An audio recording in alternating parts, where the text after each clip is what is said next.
Good evening, ladies and gentlemen. Here comes an important news for you to get information. Good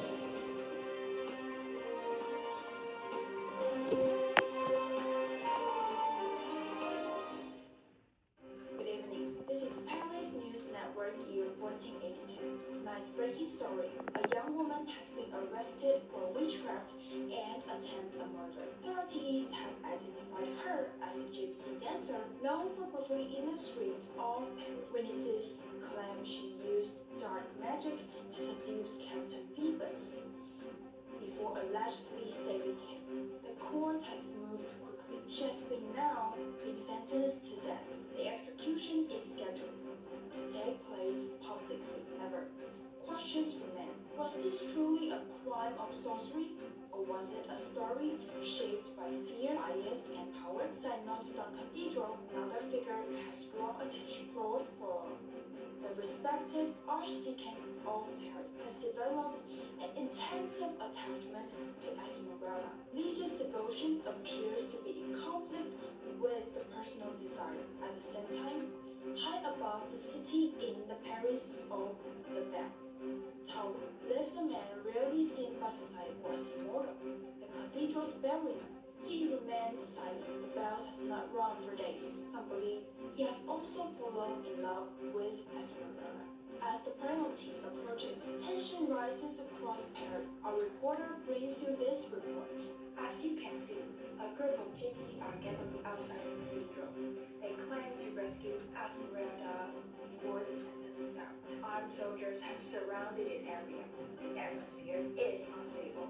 Cut back to the news anchor. At the center of it all stands the cathedral, a place meant to symbolize sanctuary and protection. But tonight, it may become a battlefield. Will the church defend the innocent? Will authority defend justice? Or will misunderstanding lead to tragedy? What will happen next? Let's move on. After watching the TV news, you may got some basic idea about the situation. Before I move on, let me quickly review what Olivia has just mentioned. After Phoebus was stabbed, Esmeralda was arrested and accused of witchcraft. The court pressured her into confessing what she had done and finally sentenced her to death. At the same time, Frollo's feeling for her became intensive and unstable. He even started losing control of himself. Meanwhile, Quasimodo stayed in the bell tower, loving her quietly but knowing she wouldn't love him back.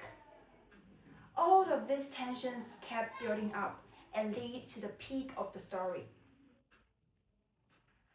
Just as Esmeralda is about to be killed, Quasimodo cried sanctuary to grant her protection.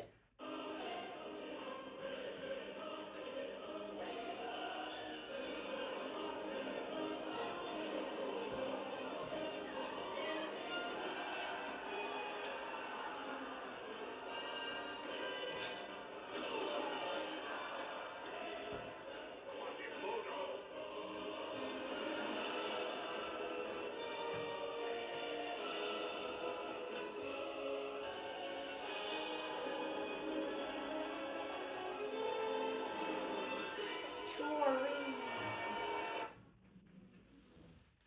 However, chaos appears.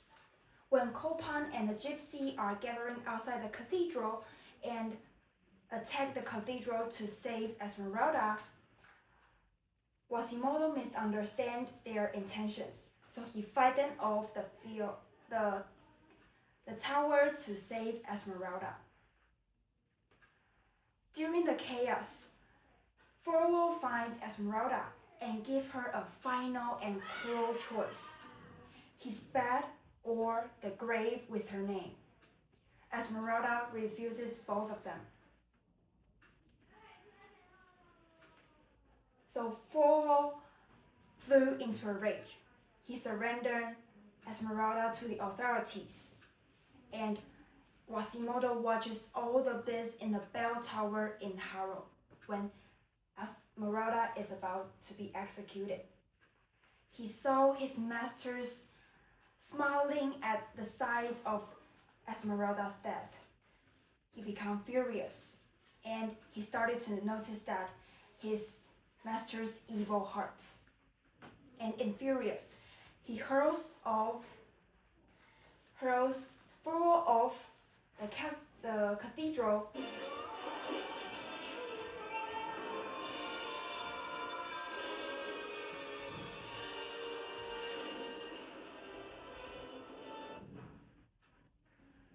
Although the story ends in a heartbreaking scene, Quasimodo clings to Esmeralda's lifeless body and said, "Dance more, Esmeralda.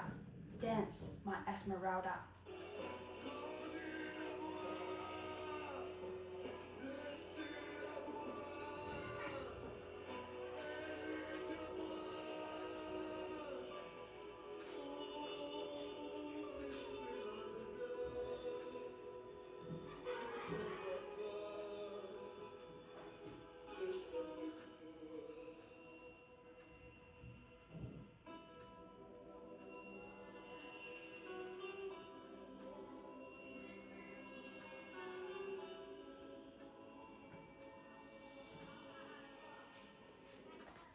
He also cried this in French, which means to die for you is not to die, and said, "Let me go with you."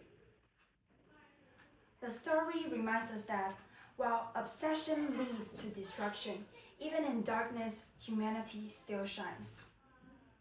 And this story is not only about death, it's about choices. Frollo chooses obsession over morality.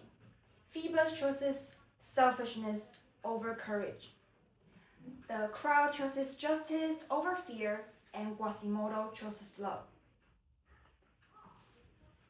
Even though the story ends in sorrow, it doesn't end in emptiness.